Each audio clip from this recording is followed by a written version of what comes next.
हमारे साथ है वेस्टर्न रेलवे के सीपीआरओ रविंद्र भाकर जी, ट्रांसपोर्ट एक्सपर्ट अशोक दातर, समीर जवेरी और हेमिका तंवर।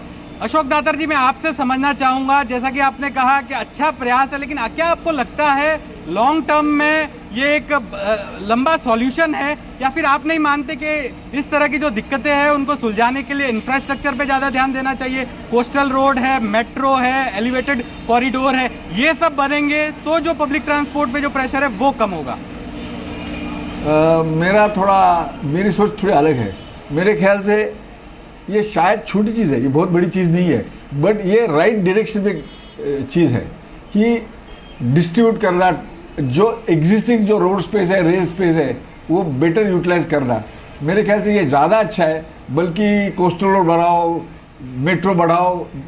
मैं ना नहीं बोलता हूँ मेट्रो को, कोस्टल रोड को मेरा स्ट्रॉन्ग अपोजिशन है ही, लेकिन मेट्रो को तो मैं ना नहीं बोलता हूँ। लेकिन मेट्रो से सब समस्याएं सुलझेगी नहीं, उसके लिए। और ये एक है मेरे ख्याल से, और ऐसे 10-20 सॉल्यूशन छोटे छोटे 2%, 3% का जिस पे इम्प्रूवमेंट होगा, ऐसे 10-12 सॉल्यूशन से 25% तक इम्प्रूवमेंट मिल सकती है। हमारे साथ हेमिका तंवर जी भी मैडम जुड़ी हुई। मैडम, जैसा कि अभी आपने ही कहा कि आपके ऑफिस के अंदर आप कुछ हद तक फ्लेक्सी आवर्स को फॉलो करते हैं, ऑल्दो आप फाइनेंशियल कंपनी है, लेकिन क्या कोई ऐसा ट्रेंड देखा गया है कि जो फ्लेक्सिबल ऑफिस आवर्स में आते हैं वो ज़्यादा खुश हैं, उनकी परफॉर्मेंस है वो कुछ ज़्यादा बेहतर है उनके मुकाबले जो पीक आवर्स में ऑफिस आते हैं? या फिर ये भी देखा जाए कि लीव्स जो है, जो छुट्टी लेने का जो भी सिलसिला है, वो फ्लेक्सी आवर्स में जो लोग आते हैं उनके साथ कम है?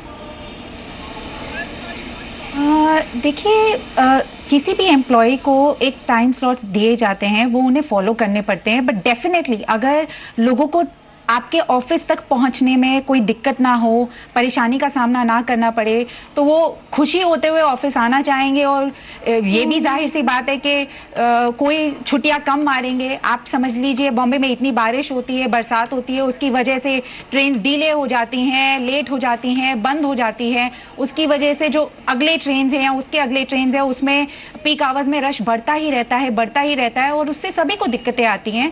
तो ये बिल्कुल सही है कि अगर फ्लेक्सिबल टाइमिंग के ऑप्शंस होंगे तो एम्प्लॉयज़ को आने में राहत मिलेगी, उन्हें खुशी भी होगी एक तरीके से, क्योंकि ट्रैवल टाइम आसान हो जाएगा, उनकी जर्नी आसान हो जाएगी, और जितनी जल्दी वो बिना किसी दिक्कतों के ऑफिस पहुंच पाएंगे, उससे उनकी परफॉर्मेंस पे भी असर पड़ेगा। क्योंकि आप ऑफिस पहुंच गए बिना किसी दिक्कत के, मतलब आपकी दिन की शुरुआत अच्छी हो रही है, आप अपने काम पे ज्यादा अच्छे से कंसंट्रेट कर पाएंगे, बेहतर रहता। समीर जवेरी जी, मैं आपके पास आना चाहूंगा। हमने शुरुआत आपसे करी थी, लेकिन आपने जो थोड़ा हमारे टॉपिक को, डिस्कशन को ऑफ टॉपिक ले गए थे। सर, आखिर में आपसे यही समझना चाहूँगा, अगर जो ये बैलेंस करने के लिए रेलवे एक सजेशन देता है और उसको सरकार मानती है, तो आपके मुताबिक कितना जो अभी का जो लोड है उसको कम किया जा सकता है और उसको और कितना बेहतर किया जा सकता है?